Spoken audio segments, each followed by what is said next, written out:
BD Sharma क्या कुछ कह रहे हैं, सुनिए जरा।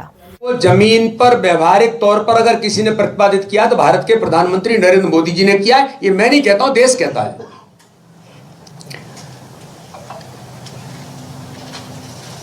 बाबा साहब अंबेडकर के विचारों के साथ बाबा साहब अंबेडकर के, अभी मैं देख रहा था कि दिग्विजय सिंह जी कह रहे हैं कि बाबा साहब अंबेडकर को अपमानित होना पड़ा, कई बार उनका तिरस्कार हुआ। मैं पूछना चाहता हूं किसने तिरस्कार किया? तिरस्कार करने वाले जवाब दीजिए। कांग्रेस का नेतृत्व राहुल गांधी, सोनिया गांधी, प्रियंका गांधी या दिग्विजय सिंह जी, आप जवाब दीजिए। बाबा साहब अंबेडकर को जब देश के अंदर कानून मंत्री से इस्तीफा देना पड़ा था, क्यों दिया था? और उसके बाद नेहरू जी का ऑन रिकॉर्ड वक्तव्य है कि इससे कोई अंतर नहीं पड़ता। इससे बड़ा अपमान देश के अंदर बाबा साहब अंबेडकर का किसने किया है?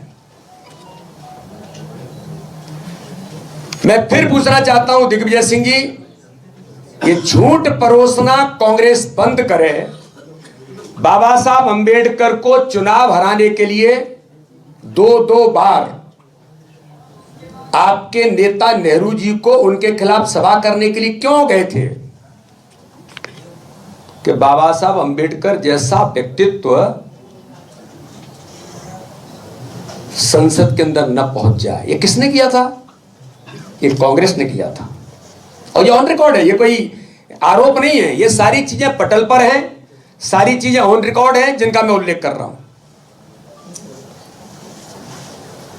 अगर कांग्रेस बाबा साहब अंबेडकर के बारे में अगर जरा भी सम्मान की बात करती तो राजीव गांधी से लेकर के गांधी परिवार को भारत रत्न मिल गए, लेकिन बाबा साहब अंबेडकर को भारत रत्न नहीं मिला था। किसने अपमान किया था? यह भारतीय जनता पार्टी का नेतृत्व है, चाहे अटल बिहारी वाजपेयी जी होंगे, चाहे प्रधानमंत्री नरेंद्र मोदी होंगे या देश के गृह मंत्री अमित शाह जी होंगे। हमारे नेतृत्व के मन में बाबा साहब अंबेडकर के प्रति सम्मान है कि भारतीय जनता पार्टी के नेतृत्व की सरकारों ने ही बाबा साहब को भारत रत्न देकर के सम्मानित किया था। आपने 55 वर्ष राज देश पर किया और 55 वर्ष के राज में बाबा साहब अंबेडकर के उन स्थानों पर जो श्रद्धा और आस्था के केंद्र हैं, चाहे दीक्षा भूमि होगी, चाहे बाबा साहब अंबेडकर के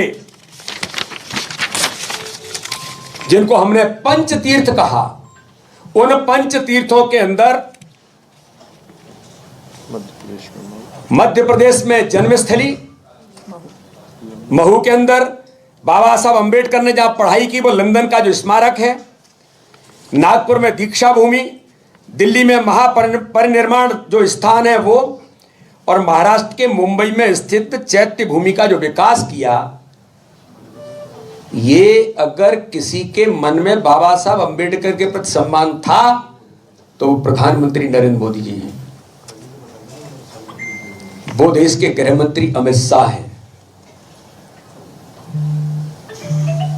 मध्य प्रदेश के अंदर जन्मस्थली पर भी शुरुआती दौर में भी अगर किसी ने काम किया तो सुंदरलाल पटवा जी की सरकार थी, तब जाकर के भारतीय जनता पार्टी की सरकार ने जन्मभूमि के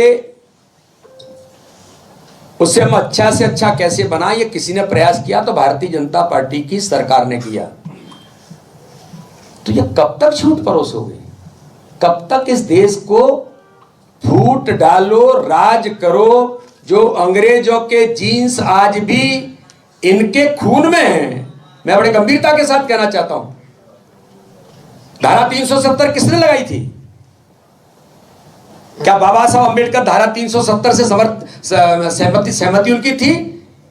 और वो धारा 370 जिसके अंदर प्रावधान था कि जो सफाई कर्मी मित्र है वो जिंदगी भर सफाई कर्मी ही रहेगा, चाहे उसका बेटा कितना ही टैलेंटेड हो, कितना ही पढ़ सकता ही नहीं है।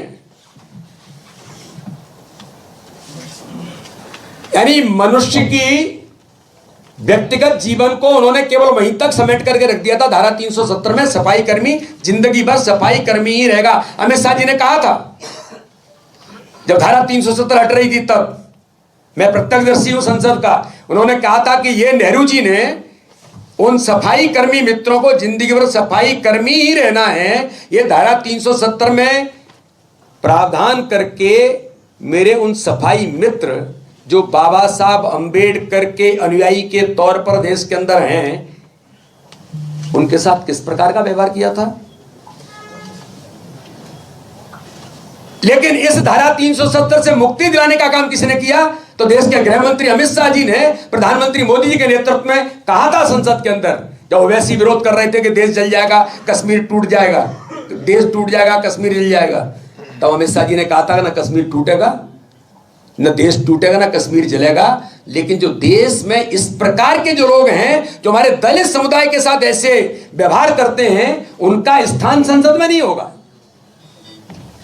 ये अमित शाह है, उनके मन में बाबा साहब अंबेडकर के विचारों को प्रतिपादित करने के लिए उन्हें अपनी भूमिका निभाई है। लेकिन दुर्भाग्य है, जब जब देश के अंदर ऐसा हुआ है, तब तब कांग्रेस अंग्रेजों की नीति पर चल करके कैसे डिवाइड एंड रूल किया जा सकता है, लोकसभा के चुनाव में हुआ। एआई का उपयोग करके अमित शाह जी के बयान को कैसे तोड़ मरोड़ के प्रस्तुत किया गया। तभी मैं देख रहा था दिल्ली के अंदर मीडिया के माध्यम से कैसे केजरीवाल